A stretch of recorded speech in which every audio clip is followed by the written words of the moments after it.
এটি ভারতের এমন এক মন্দির যেখানে এই মন্দিরে কোনো লাড্ডু বা প্রসাদ চড়ানো নয়, বরং এখানে পাসপোর্ট দেওয়া হয়। এই মন্দিরে মানুষ আসে এখানে ভিসার জন্য।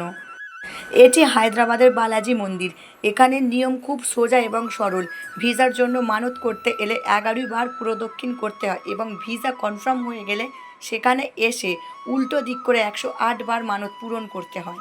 ঘটনা শুরু হচ্ছে 80-র দশকে, যেখানে এত ফাস্ট টেকনোলজি কিছুই ছিল না। বারবার ভিসা রিজেক্ট হচ্ছিল। আশ্চর্যজনকভাবে এটি ভারতের অবস্থিত, যেখানে কোনো দান বাক্স বা প্রণামী বাক্স নেই। ভগবান এখানে শুধুমাত্র আপনার ভক্তি আর আপনার 108বার যে পরিক্রমা, সেই ভক্তি শুধুমাত্র নেন।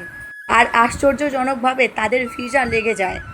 তখন থেকে আজ পর্যন্ত একইভাবে এই নিয়ম চলে আসছে, যেখানে ভগবান কোনো দান স্বীকার করেন না, নিঃস্বার্থভাবে ভক্তদের মনের নিজের ইচ্ছা পূরণ করেন এবং ভক্তদের ভক্তিতেই সন্তুষ্ট থাকেন। আপনার কোনো সমস্যা থাকলে কমেন্টে লিখুন। জয় বালাজি, নিশ্চয়ই পূরণ হবে।